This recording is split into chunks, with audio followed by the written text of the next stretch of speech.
বর্তমান শাসক দলের একেবারে জেলার এর মধ্যে ছিলেন। সেই শিশির বাবুর আজকে উপলব্ধি, তিনি ক্ষমা চাইছেন একজন বর্ষীয় মানুষ হিসেবে, কি বলবেন?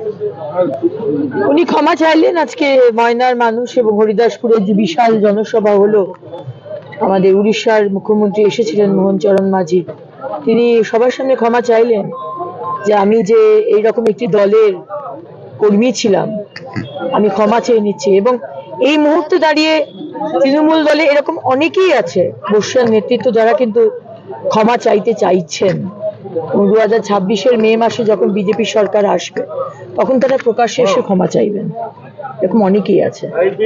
সুতরাং বাংলার মানুষ তারা ক্ষমা চাইছে যে আমরা এই 15 বছর যাকে বিশ্বাস করেছিলাম, যে দলটাকে বিশ্বাস করেছিলাম, যে মুখটাকে বিশ্বাস করেছিলাম, তার জন্য আমরাও ক্ষমা চাইছি। সুতরাং সবাই ক্ষমা চাইছে যে এরকম একটি নিকৃষ্ট দল এবং একজন নিকৃষ্ট কি বলবো চিন্তাধারার নীতি আদর্শ, আমি জানি না কিছু আছে কিনা, এরকম একটি দলকে পশ্চিমবঙ্গে এনে আমরা 100 বছর পিছিয়ে দিলাম। আমরা সবাই ক্ষমা চাইছি।